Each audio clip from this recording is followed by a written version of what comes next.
When it comes to pain, people know one thing: they don't want it.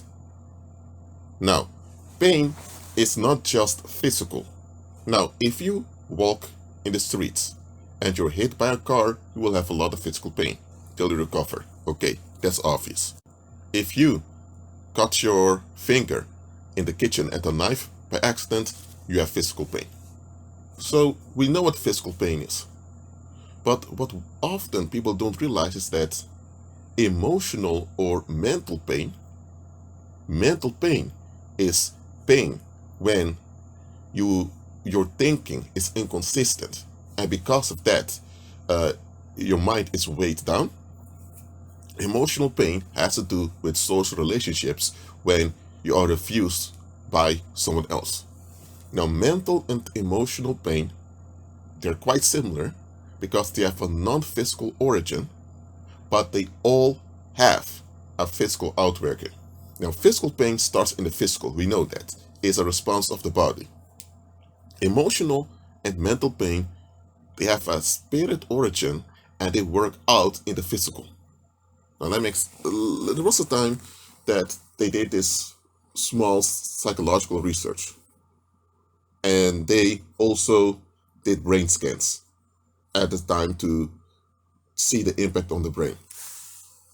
During this research, it was a very simple research. You may think this is a very silly research, but let me explain what happened. They put people in a room to throw a ball at one another. It was just a game. You throw the ball at other participants. At some point, so the participants in the research, and let me say this, there was one guy who was one of the designers of the research. He participated and he agreed with other participants. At some point, we exclude one of the participants from receiving the ball. It's a very, very tiny thing. But what happened? That incident of not receiving the ball during a game had a painful effect on the brain. The same pattern that would appear in the brain when someone has a physical injury also appeared in the brain of that individual by being excluded from that game. Now you may think, what? Just a silly game of throwing a ball at one another and you're excluded, that's a painful effect on you? Yes, it does. Now, if only a small thing like that can have a painful effect physically on you, because the brain is physical, then imagine what social rejection does to you. That is why, even when we are not interested in an activity, us being excluded without asking whether we want to participate or not hurts us. People that claim that rejection doesn't affect them at all, they're lying. Now, when you are stronger emotionally, you're able to manage it far better. But let me tell you one thing: all human beings are triggered and injured when they are socially rejected. It's only that some people can cope far better with it, or some people can manage it excellently and others don't. Look, as a species, we are designed to be a unity with one another. Our survival, as well as our well-being as a community and as individuals, depend on our ability to empathize, to connect with one another. That's why when you're not able to connect well with others, you suffer mentally, and this will lead to emotional suffering, and both emotional and mental suffering cause physical suffering. So it's detrimental to your health, your sanity, and your well-being when you are socially excluded. So all human beings crave to be accepted. And it's important for us to be accepted also. You need water, you need food, and you need clothes for your physical body. But for your physical body to remain healthy, you also need social interaction, even if it's negative social interaction. Now, I'm not supporting you to have negative social interaction with other people, but negative social interaction is better than none, because at least the mind is validated. That is why worldlings make a big deal of it when they don't feel validated by you. Now look, that we crave social inclusion, that's natural. But worldlings are in a survival mode, they're stuck in a survival mode in which their sole interest is to be accepted. And they, in general, have no interest in whether or not they are proper towards you. Worldlings expect a one-way traffic. They need to be validated, they need to be relieved from social pain, and that's it. Because all human beings that are born in a fallen state. So social pain is something we are born with. And why is that? Because we were born in a fallen state due to the fall of man. This disconnect that Adam and Eve had, we inherited. That's the sin we're born in. So all of us come into the earth with social pain. Okay, all of us do. And during childhood, we get attached to our caregivers and we rely on them to ease the internal unrest that we have. When we're older, we cling onto other people, our peers, or when after teenage years, we cling onto sex partners, whether it's one sex partner or multiple, to ease our inner unrest. And in daily life, worldlings are avoiding social pain more than they avoid physical pain. Why do you think that there are young guys out there joining gangs? They know fully well that if they join a gang, they will likely be in physical danger, will go to physical fights, and end up in the hospital and even lose their lives. But here's the thing, if they're not part of a gang, they will miss out on the strong connection that they have within a gang. So it's a strong emotional and mental connection that the people have in a gang that attracts them. Because 99% of people that join gangs, they come from a broken home. So they have a lot of emotional they have a lot of emotional injuries due to neglect by their parents or their environment. So them joining a gang is not about them liking violence or crime. On the contrary, most of them don't even like violence nor crime. So you may think, if you don't like violence nor crime, why do you join a criminal organization? It is for the validation of being someone that they join. Human beings, rightfully so, avoid social pain at all costs. Look, if you're shot in your leg, for example, you can take a pill that will block the nerves in your body from experiencing the physical injury. But if you have mental or emotional pain, that can work out in your hands, it can work out in your stomach, if it works out in your stomach, you will have digestion problems. If it works out in your heart, you will have heart failures. If it works out in your nerve system, you may even become physically disabled. If it works out in your teeth, then you will have a lot of pain in your teeth, which hinders you from sleeping. Or it may work out in just you being exhausted. So mental emotional pain, when it works out on you physically, because your body is connected to your mind, what are you going to do? You can numb the physical effects of mental emotional pain with external substances, but you'll end up becoming an addict. And that is the root of all addiction, fleeing from mental and emotional pain. That is why the alcoholic loves to drink so much. He knows he's wasting his money on on buying all that beer and all that wine or all that liquor. He knows that, and he knows that if he's drunk, he will likely get into situations he rather doesn't want to be in. But without the drinking, he has to deal with the mental and emotional pain, and that's quite frightening. Another example, why is it that a lot of people enable white supremacy or racism? It comes to this. Let's say you are born in an environment that's racial. You're born in an Irish migrant community somewhere in the United States, and the people there are racial. They look down on blacks. Why? Because when they look down on blacks, they get narcissistic supply, so they don't have to face the dysfunction in their own community. Let's say you grew up in that community, and you clearly see the dysfunction in the community. child abuse, namely parents beating and smacking their children instead of communicating with them in a proactive way. And though a lot of child abuse that all people in the community encountered, they all have a drinking issue. They all love to drink and to cause fights at clubs. So you clearly see the defects and dysfunction of your community.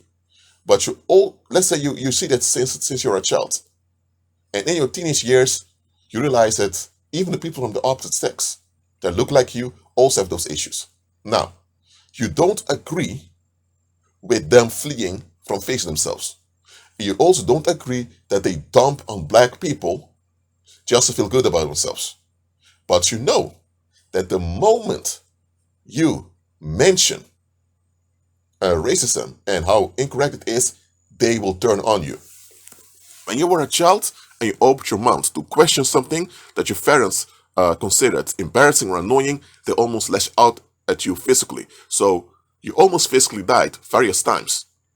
You had to walk on eggshells just to make sure your parents didn't get out of line and harmed you. So you remember very well that if they're emotionally triggered, bad stuff happens. And because you somewhere have a deep longing to connect with those people, no matter how defective they are, those two things, you don't want to be physically injured, and secondly, you don't want the emotional injury, you would tolerate their white supremacist bullshit. Okay? And let's say now you are old enough to get so that they can't easily physically harm you anymore. Let's say you're an adult now, and if they try to physically harm you now, you can call the cops so that people don't do it. You still have this emotional injury that you need to process, that your people are defective. Now, this emotional pain of this emotional injury is strong enough for you to turn a blind eye to their racism and to even participate in blaming black people for the white supremacist violence that they encounter.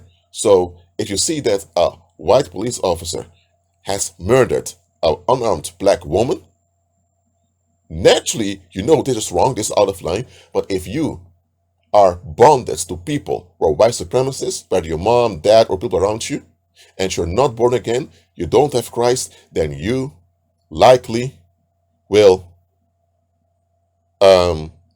get along with their excuses, because you know being at disharmony with them will cause pain, and this pain will affect you.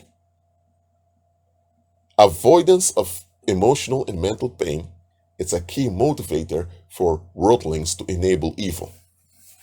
Let's say you live in a flat complex. There are various flats over there. And there is this one guy who's antisocial and he has bitterness, and one day he turns his business against his neighbor. A young female that lives there. She's 22. Now, everyone else in that a flat complex, or apartment complex in American English, can see clearly this antisocial guy is out of his mind. That this 20-year-old woman is not guilty of anything. But if this guy continues to murmur and complain about this, I would say this 20-year-old woman, the other people in that apartment complex will be upset that there is this murmuring, complaining, and because they don't want to confront the guy and cause a physical, or not physical, but an emotional confrontation, they will get along, they will show empathy to the guy, not only to make the guy shut up, but in order to maintain emotional harmony. So they will likely join the murmuring, complaining of that antisocial individual. Why? Because they have this deep-rooted need to be accepted and to be embraced, and they don't want this guy over there with this bitterness to turn on them, so they divert the situation of him possibly turning on them by joining his murmuring and bitching about that 22-year-old. And that's how, within less than a month, the whole flat complex there, except you, because you're a believer, you see through it, turn on that 22-year-old. So that 22-year-old now faces psychic attacks because there's a demonic force operating against her. And eventually, people even start a petition to get her out. So the landlord tells her, there are 8 people around here that are upset with you, you need to get out. What happened here? That one antisocial individual did not want to face his own social pain.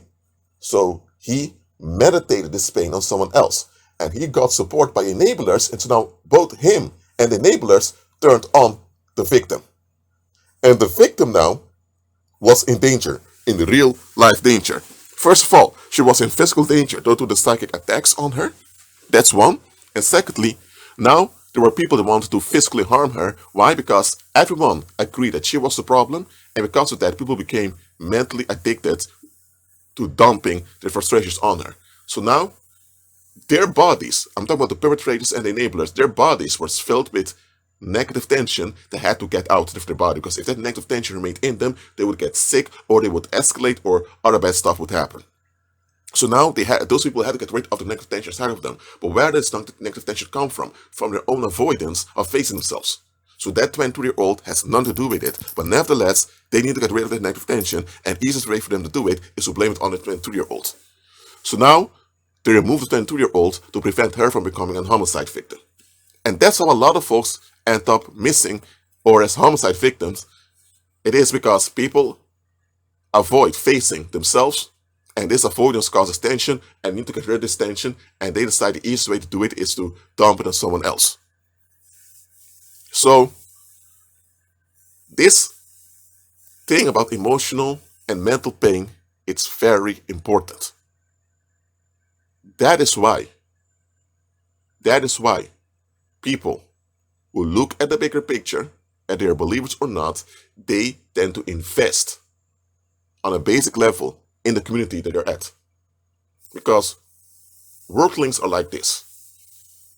They want to avoid social pain, mental and emotional pain. You can both call them social pain. They want to avoid social pain at all costs. They are really terrified of it. A worldling would prefer you smacking them and beating them than to ignoring them or not validating them. And they have a reason for this, because social pain indeed will make you physically sick. Social pain is far more dangerous for your body than any physical injury. Someone can be shot and they're on intensive care. But if they don't have social pain, but they have emotional support from people around them, their body will heal quicker. On the other hand, someone can have social pain, and because of that they develop cancer and they die. So worldlings have a good reason for wanting to avoid social pain, but here's the thing. They don't go to the root of why they have social pain and seek to deal with it. Because eventually realize that there's something inherent in them as a defect, and that only by being born again and serving Christ that this will be dealt with once and for always. Worldlings therefore seek relief from social pain.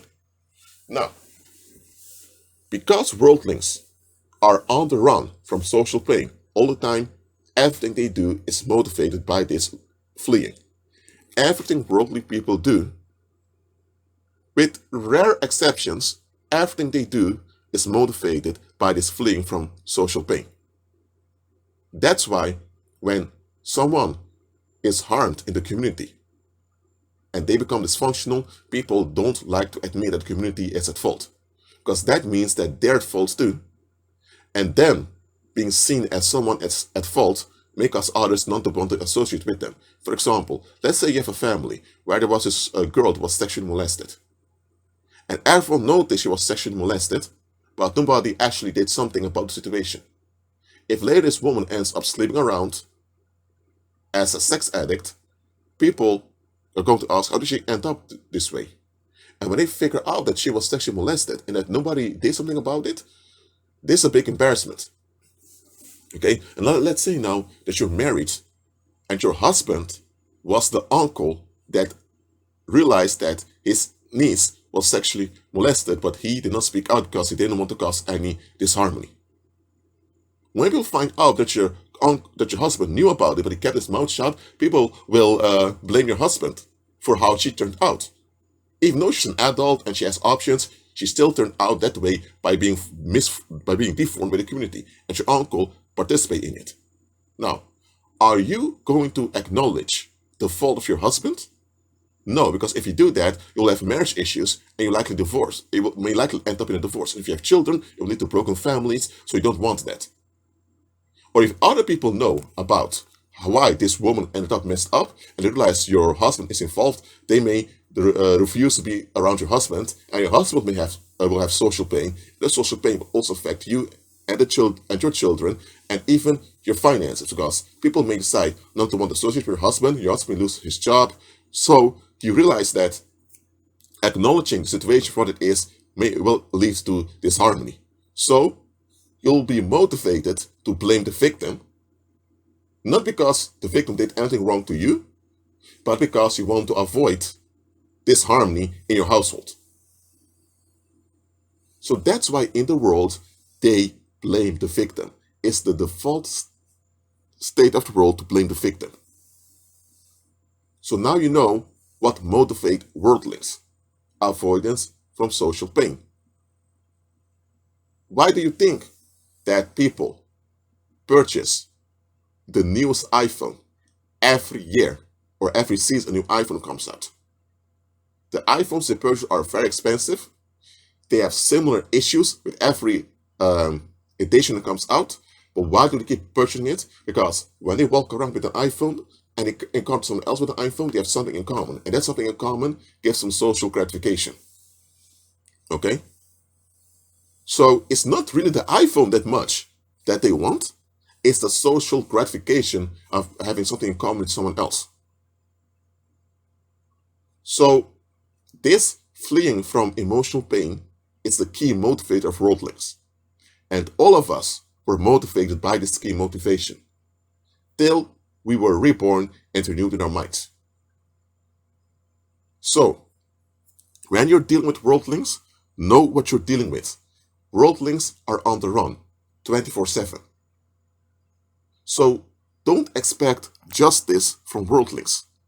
Because what I'm about to say now, some people may be upset because of it, but I need to say it because I need to teach you this. Until you were born again, I'm saying this: everyone that's not born again is in a fallen state. So they are in darkness. I'm not saying they're automatically evil, but they are in darkness. So they operate in lack. All of us were born operating in lack. Okay? And it's only by becoming born again that you have the potential to operate in abundance. So everyone that operates in lack seeks compensation on the outside. And the primary compensation we all craved was social validation. Now, social validation is necessary for your mental well-being anyway, whether you're born again or not, but too often people look for social validation as a solution for their internal unrest. Something that only the presence of the Holy Spirit can shut down once and for always. So, when you're not born again, and when you're not renewed in your mind, you do as society expects of you. Even when you're upset, when you can stand some of their expectations, you will get along with it. Why? Because the violence of people ignoring you, you don't want to go through that. Okay? If someone has to mention the worst things that happen in their lives, most of the time they will mention something emotional. For example, their fiance left them for someone else, or their parents ignored them, or so some people just unfriended them just like that. Let me say, social pain is far more grievous, far more intense than any physical pain. Now, physical pain can be intense, don't get me wrong, but you can bypass it with drugs and all of that more easily than social pain. So, worldlings are all motivated by avoiding social pain. That's why all worldlings develop social triggers. And one of those social triggers is this concept of boundaries. People think that having self-imposed limitations is something good that you need to learn. No, it's a trigger of you wanting to avoid pain. That's all it is. So you're stuck in avoidance, and now you develop those mental and emotional restrictions on yourself, and you push others to validate those restrictions. That's what enforcing boundaries is. You're binding yourself and you blackmail others into getting along with your restrictions. So, for example, if someone develops a trigger against what they call cuss words or swear words, they are triggered when they hear such words. Why? Because when they were little, the people around them expect them to speak a certain way. So now they're attached to speaking a certain way to get validation from others. So when they encounter people that don't speak that specific way, they feel uncomfortable. Now, so instead of looking at themselves and realize, okay, the only reason I'm offended when people say shit or fuck or cunt or whatever is because I was shaped this way. Not because those words have any power in them themselves, but do people reflect on themselves and face that they have this, how do I say, they have this internal weakness to be accepted by others? No, people often want to face that. So instead, they say that they don't like people who use cuss words. They begin to enforce this limitation. They only deal with you if you speak proper. That's a self-imposed restriction they're holding on to. And they blackmail you by causing social pain in you when you don't get along with their fleeing. But in the world, they inverted the meaning of it. Enforcing boundaries in the world is perceived as a strength of protecting yourself. In fact, it's you fleeing and you blackmail others in fleeing with you. Christ never taught us to have self-imposed restrictions. He taught us to operate in abundance and to just shake off dangerous people from you. Because people that hold on to those things called boundaries, those self-imposed mental restrictions, when you look at it 99% of the time, it's not danger that you want to get away from. It's not being validated want to avoid. So they're operating the same way as a narcissist does, but they claim to do it out of self-protection against narcissists. So it's a coping mechanism that has side effects. And this coping mechanism of enforcing boundaries will make you more narcissistic more and more. So it's a coping mechanism that goes at your expense, but you think that it's all right. So those that are not renewed in their mind, they only have coping mechanisms or social triggers that they hold on to. And those social triggers is what keeps worldlings in dangerous situations. Why is it that you have a grown woman that's depressed because her parents treat her like crap? Why is she still in contact with her parents? Why? Because she has quote-unquote boundaries. She has morals. She has principles. Morals, principles, boundaries comes down to the same thing. She has self-imposed restrictions that she holds on to, hoping that those self-imposed restrictions will keep her safe. And one of those is the concept of respect. You show validation to people that are older than you, and show validation to people that society has prescribed to show validation to. So she keeps us showing validation to her parents, also because it's written in the Bible, honor your mother and father, and because society expects it, and because she holds on to this principle, or you can say boundary, that's why she remains in this dangerous situation. If she would just sit down and reflect objectively on the situation, she would realize very quickly, I need to shake those people off of me because they're bad for me. Or if someone is stuck in a marriage where the spouse literally physically harms them every day, why are they still there?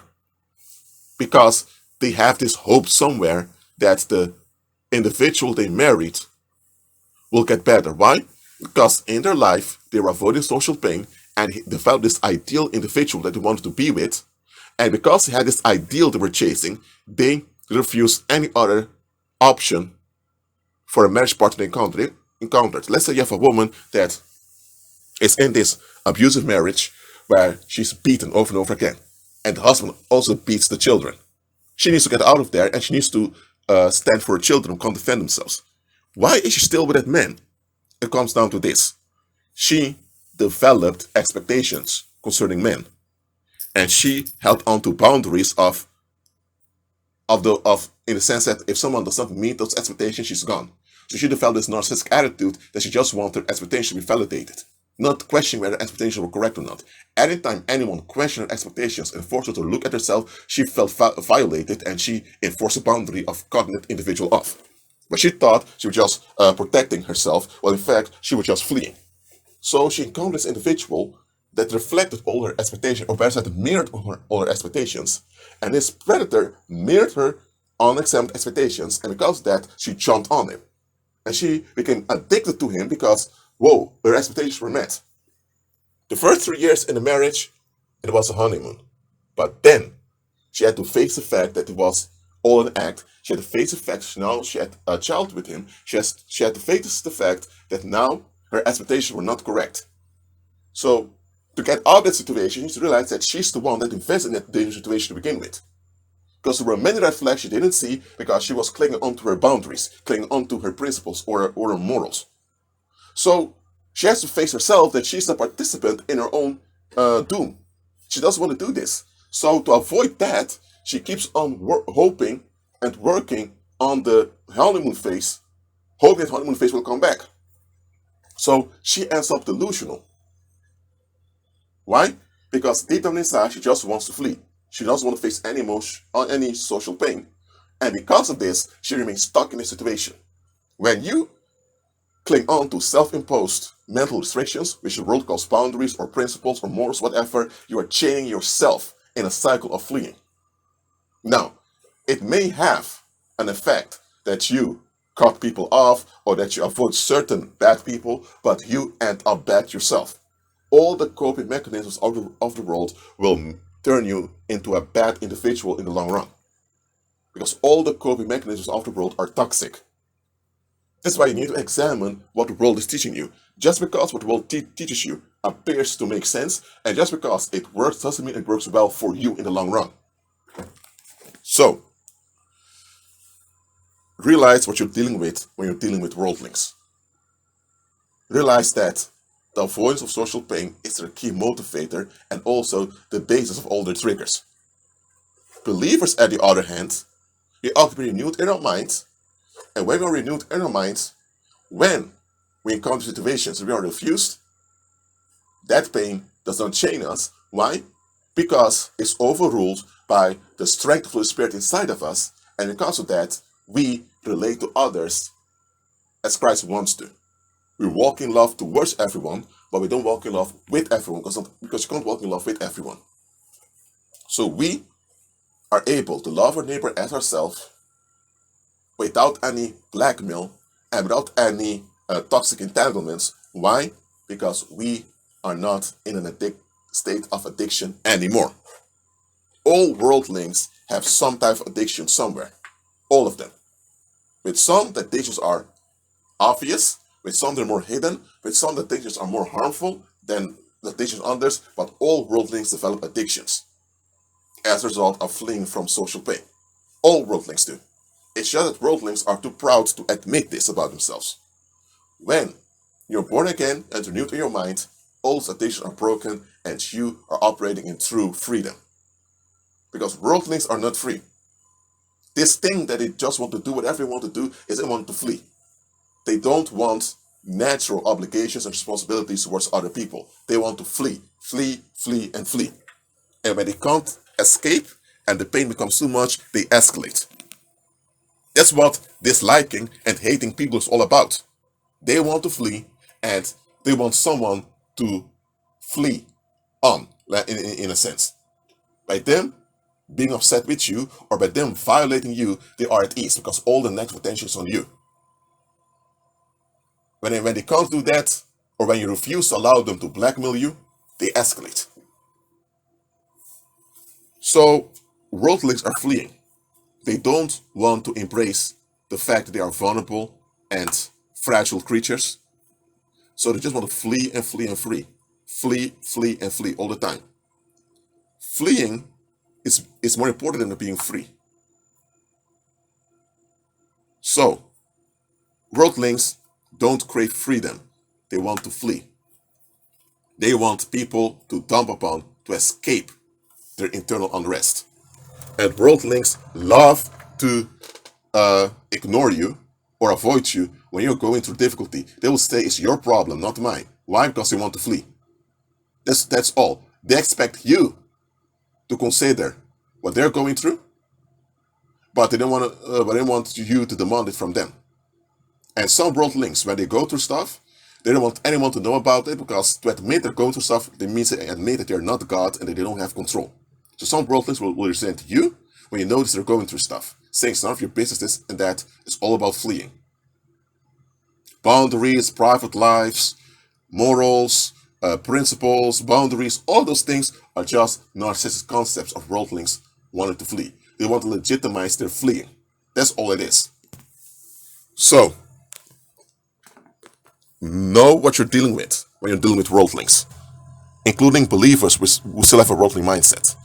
Do not Think like the world. Be renewed in your mind. Be at peace.